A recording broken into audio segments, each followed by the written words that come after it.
Welcome to Democracy Now!, democracynow.org, the Quarantine Report. I'm Amy Goodman. The U.S. continues to shatter coronavirus records, with 41 U.S. states recording increasing cases of COVID-19. More than 67,000 new cases were reported Wednesday, nearly tying the previous daily record. The official U.S. death toll is now over 137,000, shattering any record in the world. In Houston, Texas, the U.S. Army deployed hundreds of medical personnel to set up a COVID-19 ward in United Memorial Medical Center as intensive care units filled to capacity. Texas Congressmember Sheila Jackson Lee toured the hospital Wednesday. Whenever you enlist the United States military for assistance, you are at a peak crisis period. I think that is important for everyone who thinks this is going away, COVID-19, anyone who thinks we're at the end of it. The Houston Independent School District said Wednesday it will start the school year with at least 6 weeks of online classes, with a tentative plan to open classrooms in late October. In Florida, confirmed coronavirus cases topped 300,000 Wednesday, even as Disney World completed a phased reopening of its Orlando theme parks. In Miami, hospitals have run out of regular intensive care beds, with new patients moved into converted ICUs. Florida Governor Ron DeSantis said he's mobilizing 1,000 medical workers to fill critical staffing shortages, but refuses to impose a state mask mandate. In Alabama, Governor Kay Ivey has issued a statewide mask order until the end of July, reversing months of opposition to a mask mandate. Alabama hospitals reported 47 deaths on Wednesday, another single-day record. The Alabama governor's order came after the director of the Centers for Disease Control and Prevention, Dr. Robert Redfield, said a nationwide mask mandate could save tens of thousands of lives. I think if we could get everybody to wear a mask right now, I really do think over the next 4, 6, 8 weeks we could bring this epidemic under control. In Georgia, where the official COVID-19 death toll passed 3,000 this week, Governor Brian Kemp issued an executive order Wednesday voiding local mask ordinances. Savannah Mayor Van Johnson, who is the first mayor in Georgia to mandate masks, tweeted in response, "It's officially official. Governor Kemp does not give a damn about us," unquote. Earlier Wednesday, Governor Kemp greeted Donald Trump on the tarmac as the president arrived at Hartsfield-Jackson International Airport in Atlanta. Both Trump and Kemp wore no masks as they greeted each other, though the Georgia governor quickly put his back on. Atlanta Mayor Keisha Lance Bottoms, who's in self-isolation with COVID-19, said President Trump broke the law by violating her executive order requiring facial coverings in public. In Oklahoma, Republican Governor Kevin Stitt has become the first U.S. governor to test positive for coronavirus. Speaking from self-isolation Wednesday, Governor Stitt continued to resist making masks mandatory for Oklahomans. Not thinking about a mask mandate at all. We want to give businesses the freedom. I know that some businesses are mandating masks, and that's great. But you can't pick and choose what freedoms you're gonna give people. Oklahoma Governor Stitt was photographed wearing no mask as he welcomed President Trump to a campaign rally in Tulsa on June 20th. So was former Republican presidential candidate Herman Cain, an African-American cancer survivor over the age of 70 who contracted COVID-19 after Trump's Tulsa rally and has been hospitalized for weeks. Meanwhile, Walmart said Wednesday all its U.S. customers will be required to wear masks beginning July 20th. The White House is distancing itself from President Trump's senior trade advisor, Peter Navarro, who accused top U.S. infectious disease expert Dr. Anthony Fauci of being wrong about everything related to the pandemic. A White House statement Wednesday claimed Navarro, quote, didn't go through normal White House clearance processes, unquote, before publishing the criticisms in a USA Today op-ed. Speaking to an online healthcare summit, Dr. Fauci called on U.S. officials to, quote, stop this nonsense and get back to the work of fighting the pandemic. I think they realize now that that was not a prudent thing to do because it's only reflecting negatively on them. I can't explain Peter Navarro. He's in a world by himself, so I don't even want to go there. Despite the fact that the White House tried to distance itself from the trade advisor Navarro, the White House itself put out opposition-like bullet points against Fauci earlier.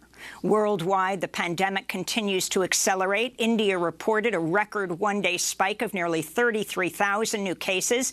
Kenya's health ministry says it's fighting a massive COVID-19 outbreak at the nation's largest maternity hospital in Nairobi. At least 450 Kenyan healthcare workers have fallen ill, with 4 deaths. In the Peruvian Amazon, activists are warning the virus could devastate isolated indigenous communities after 6 coronavirus cases were confirmed among the Nahua people. The tribe was only recently contacted. Its members lack immunity to many viruses, including the common cold.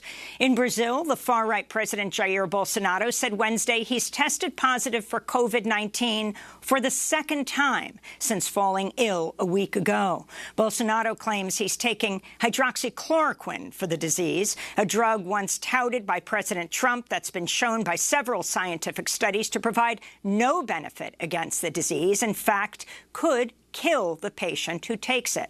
Brazil's death toll is now over 75,300. Back in the United States, President Trump Wednesday unilaterally rolled back the 50-year-old National Environmental Policy Act, or NEPA, speeding up approval for federal projects like pipelines, highways, and waste incinerators. Environmental groups immediately promised legal challenges. In a statement, Greenpeace USA, quote, said, "The Trump administration's anti-environment agenda is a racist agenda. Dismantling NEPA is a blatant attempt to silence the working-class communities of color who are resisting the expansion of fossil fuel infrastructure into their communities," unquote. On Capitol Hill, Republican Senate Majority Leader Mitch McConnell said Monday he won't open new talks on another federal stimulus until next week at the earliest. Without congressional action, a $600 weekly boost to unemployment benefits will expire at the end of July for more than 30 million people. This comes as Harvard researchers estimated some 110,000 small businesses have closed permanently since the start of the pandemic. On Wednesday, Goldman Sachs reported over $2.4 billion in second-quarter profits, shattering investor expectations. And a new study by Americans for Tax Fairness finds U.S. billionaires have added $584 billion to their personal wealth since March, a greater amount than the budget shortfalls of 23 U.S. states. In Minneapolis, newly released police body camera footage reveals devastating new details of George Floyd's killing on Memorial Day, showing officers pulled a gun, swore at George Floyd to get out of the effing car as he wept and pleaded, "Please don't shoot me," repeatedly. The video also showed that medics did not appear to rush to Floyd's aid after they arrived on the scene. This comes as George Floyd's family filed a lawsuit against 4 of the former officers involved in his killing and also against the city of Minneapolis, saying it failed to properly dismiss officers with records of abuse and or properly train new ones. This is the family's attorney, Benjamin Crump. The city of Minneapolis has a history of policies and procedures and deliberate indifference when it comes to the treatment of arrestees, especially black men. We'll have the latest on George Floyd's killing by Minneapolis police after headlines, speaking with Professor Mark Lamont Hill, who has COVID-19 himself. In Louisville, Kentucky, civil rights groups are calling on prosecutors to drop felony charges against 87 people who held a peaceful sit-in protest Tuesday outside the home of State Attorney General Daniel Cameron. The demonstrators were demanding the arrest and prosecution of the officers who killed Breonna Taylor, the black Louisville resident who was shot inside her own home by police. Among those arrested, the president of the Minneapolis NAACP, Houston Texans wide receiver Kenny Stills, and Women's March co-founder Linda Sarsour. If convicted on felony charges, they could face up to 5 years in prison. Here in New York, newly released police body cam footage shows a police officer assaulting an unhoused man who refused to give up his seat on a subway train during the coronavirus lockdown in May. Manhattan District Attorney Cyrus Vance is charging the victim with felony assault on an officer, punishable by up to 7 years in prison. Elsewhere, the NYPD arrested 37 people Wednesday as counter-protesters confronted a pro-police march on the Brooklyn Bridge. Several protesters and 4 police officers were injured in the skirmishes, which came as Mayor Bill de Blasio signed new police accountability measures into law. Asheville, North Carolina, has formally apologized to black residents for the city's role in slavery. A resolution approved unanimously by Asheville City Council Wednesday calls for investments in black businesses and home ownership as a form of reparations. In Berkeley, California, city leaders are moving forward with a plan to replace traffic police with a new unarmed civilian force. Under the plan, armed police officers would no longer respond to emergencies involving unhoused people or residents with mental illness. Berkeley City Council has set a goal of cutting the police budget in half. In Bristol, England, a statue of 17th-century slave trader Edward Colston, toppled by protesters last month, has been replaced with a tribute to a Black Lives Matter demonstrator.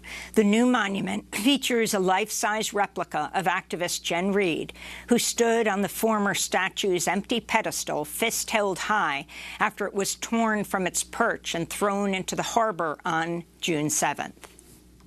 For me, getting on that plinth, I raised my fist, and I raised my fist to give power back to the people, back to the slaves who died at the hands of Colston. I gave power to George Floyd, and for other black people who have faced injustices for being black. The statue was installed by a London-based artist without permission from Bristol officials, though the city's mayor stopped short Wednesday of saying it would be removed. In northern Yemen, medical workers say a U.S.-backed Saudi-led bombing raid on a residential neighborhood Wednesday killed 25 civilians while critically injuring 9 others. A local doctor treated several children injured in the airstrikes. The only injured victims are all children. We received 3 or 4 people and 8 martyred women and children. And today is a painful and sad day for the free Yemeni people. The Yemen Data Project estimates the Saudi-led coalition has carried out more than 21,000 airstrikes in 5 years of war, killing more than 8,700 civilians. Most of the raids were carried out with weapons sold by the United States. We'll have more on this report tomorrow on Democracy Now! Meanwhile, the United Nations is warning of a looming environmental disaster in the Red Sea, where a stricken oil tanker has been abandoned off Yemen's coast since the start of civil war 5 years ago. The vessel's loaded with more than 1 million barrels of crude oil, 4 times as much oil as spilled from the Exxon Valdez in 1989. UN Humanitarian Affairs and Emergency Relief Coordinator Mark Lowcock said Wednesday a spill would directly affect 1.6 million Yemenis. Essentially every fishing community along Yemen's west coast would see their livelihoods collapse and would suffer substantial economic losses.